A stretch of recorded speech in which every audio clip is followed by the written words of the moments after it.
왼쪽에 있는 이제 그림은 다들 아시는 것처럼 지그재그로 변형되어 있는 이제 징크 패턴입니다. 징크 패턴. 우리 일반적인 사람들 80%에서 나타나는 중요한 컴펜세이션, 보상작용을 나타내는 이제 패턴이라고 보시면 되고, 오른쪽에 있는 것들은 적절하게 보상작용을 못해서 한 방향으로 틀어지거나 혹은 패턴 없이 틀어져 있는 이제 그런 거라고 생각을 하시면 됩니다. 이럴 때 문제가 된다는 거죠. 스카폴라도 마찬가지. 안테리어 시프트와 안테리어 틸트가 같이 일어났을 때, 뭐 다른 부분도 마찬가지지만 적절한 보상이 안 됐을 때 많은 문제를 나타낸다는 거 꼭 기억하셔야 됩니다. 그리고 어센딩 패턴. 어센딩 패턴 어떤 건가요? 어센딩. 밑에 있는 문제가 위의 문제를 점점 만들어낸다라고 하는 거. 디센딩 패턴. 위에 있는 문제가 아래의 문제를 점점 만들어낸다.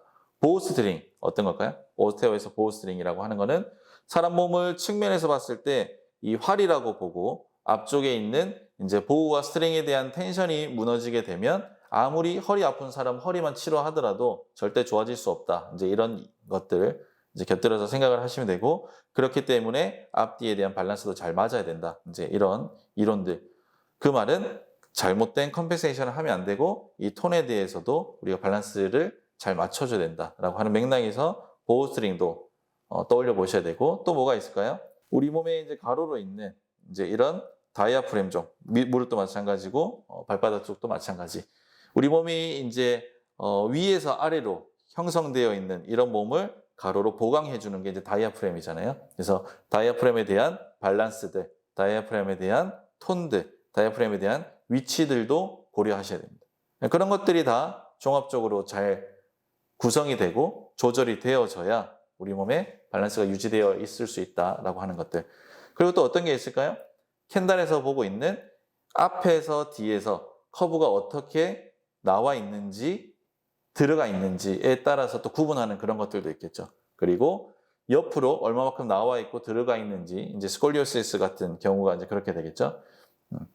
이렇게 이제 휘어져 있는 이런 경우들도 우리는 고려해서 함께 보셔야 됩니다. 그래서 관점에 따라서 달라질 수도 있지만 우리는 이 모든 것들을 다 고려해서 보셔야 된다는 거. 그래서 텐션이라든지 아니면 엔드레인지, 끝 동작이라든지, 그다음에 엔드필, 끝 느낌이라든지 이런 것들을 다 고려하셔야 된다는 겁니다. 그리고 움직였을 때에 대한 이런 속도들, 정상인지를 평가를 해야 되지만 사람마다 조금의 차이는 있기 때문에 반드시 양측을 비교하셔야 된다는 거 꼭 기억하셔야 됩니다. 양측 비교를 꼭 하셔야 된다는 거.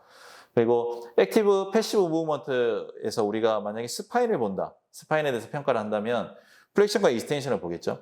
그리고 사이드 밴딩을 볼 것이고, 그리고 로테이션을 보게 될 거예요. 그렇죠. 그래서 그런 테스트를 잘 하셔야 되고, 익스트리미티에서 만약에 우리가 본다면 마찬가지 플렉션, 익스텐션 볼 거고, 에비덕션, 어덕션 볼 거고, 인터널과 익스터널에 대한 이제 움직임들을 보겠죠. 이때 텐션이라든지 엔드필이라든지 그다음에 엔드 레인지에 대한 끝 범위라든지 속도라든지 이런 것들을 고려해서 보셔야 된다는 걸 뜻합니다. 그래서 플렉션, 에비덕션, 리칭 이런 테스트를 할 수 있겠죠. 테스트라고 하는 게 특별한 게 없이 플렉션을 했을 때 끝 느낌과 이때 각도들 그리고 속도들을 양측을 비교해야 된다 소리입니다. 에비덕션 마찬가지 에비덕션 하면 되겠죠. 리칭, 포워드 리칭, 백워드 리칭 할 수 있겠죠. 뭘 보는 걸까요? 포워드 리칭, 백워드 리칭? 시프트 보는 거죠. 플렉션, 익스텐션 어떤 거 보는 걸까요? 틸트에 대한 개념을 보는 겁니다. 에비덕션, 어덕션 어떤 걸 볼까요? 시프트도 볼 수 있지만 어버드 로테이션, 다운로드 로테이션에 대한 개념들을 우리가 동작을 통해서 접목시켜서 볼 수 있습니다.